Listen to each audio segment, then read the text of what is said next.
지난 몇 년 동안은 다주택자가 추가로 주택 취득에 나설 수 있는 상황은 아니었죠.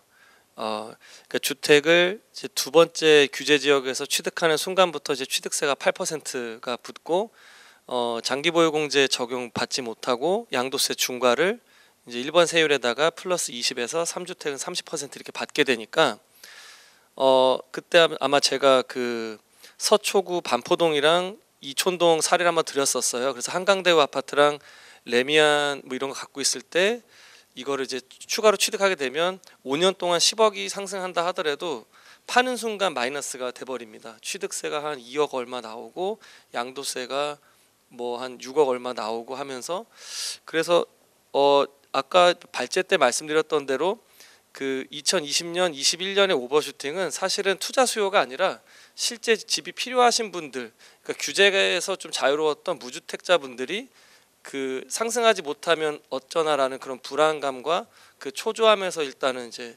그분들은 계산이 좀 나오거든요. 그래서 그렇게 올라타셨고, 아마 그때 급매로 던지신 분들 거래 속성 보게 되면 손실을 확정 지으면서 뭐 단기간 안에 매도를 시도하셨던 분들은 없었고, 그 예전부터 오래 보유했던 다주택자분들이 이렇게 팔아도 차익이 남는 계산이 떨어지기 때문에 그렇게 급매로 정리하셨던 분들이 많아요.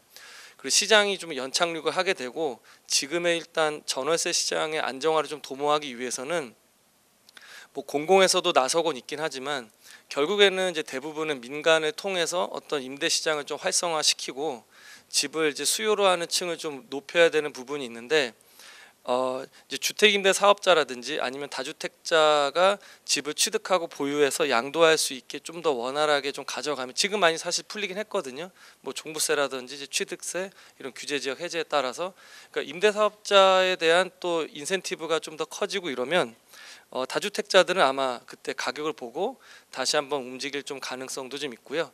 전월세 시장은 사실은 이제 그 금리 인상의 영향이 좀 컸다라고 보여지기 때문에 이것도 이제 상반기 정도의 그 뭐 이제 변곡점이라든지 그런 이제 방향성에 대해서 어느 정도 명확해지면 그때는 좀 더 지금 같은 불안은 좀 없을 것으로 좀 기대는 하고 있습니다.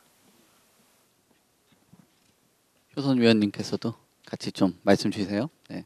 네, 지금 아까 말씀드린 것처럼 지금 시장에는 다주택자들이 좀 참여할 수 있는 그동안 좀 억압됐던 뭐 대출이라던가 금리나 이런 부분들을 뭐 다 이제 전면적으로 푼 건 사실인데요. 사실 다주택자도 그냥 실수요자랑 생각하는 방식은 좀 똑같은 것 같습니다. 지금 주택 시장이 움직이지 않는 가장 큰 이유가 뭐 금리 부분과 집값이 굉장히 지금 높다라는 인식들이 아직 많이 있긴 하거든요. 그 예로 뭐 경매 시장 같은 경우에도 지금 물건들은 많이 나오고 있지만 낙찰가율은 전년도보다도 굉장히 낮은 그런 현상들이 나타나곤 있어서 지금 정부에서 지금 모든 정책을 푸는 그 효과를 누리는 두 가지가 지원책 플러스 활성화책을 같이 하고 있잖아요. 그래서 지금 다주택자들도 정책에 대한 불확실성은 그 방향성을 좀 확실히 알았기 때문에 어느 정도 해소는 됐지만 지금 시장을 관망하고 있는 그런 현상들이 더 많은 것 같습니다.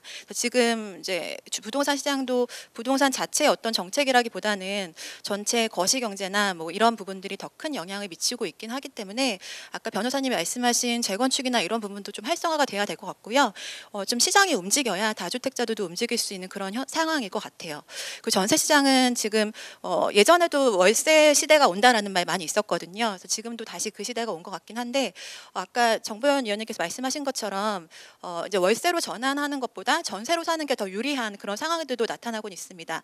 작년에 전세 시장이 많이 전세값이 너무 크게 하락한 부분도 있고요. 금리가 어느 정도는 좀 대출 금리는 낮아지는 그런 현상들도 있기 때문에 올해는 전세로 조금 돌리는 그런 수요들이 작년보다는 많을 것 같은데, 다만 작년에 강남 3구 중에서도 송파구 같은 경우가 전세값 하락이 굉장히 높았거든요. 그 가장 큰 이유가 이제 입주 물량이 굉장히 많았던 부분인데 올해도 입주 물량이 많은 지역들은 전세값이 더 크게 하락할 그런 요소들은 있는 것 같습니다. 예를 들어서 뭐 강남구나 서초구 그리고 인천이나 경기 같은 일부 지역들은 입주 물량이 굉장히 많기 때문에 그런 지역들을 제외하고는 어느 정도 안정화될 수 있다라고는 보고요. 또 하나 좀 현상들은 지금 2030 세대들, 좀 어린 세대들은 전세보다 월세를 선호하는 가장 큰 이유가 최근에 그 불거져 나오는 전세 사기 때문이거든요. 오히려 그 좀 아예 저가 아파트나 뭐 빌라 이런 부분들은 월세 현상이 더 나타날 수 있는 그런 상황들도 생길 것 같습니다.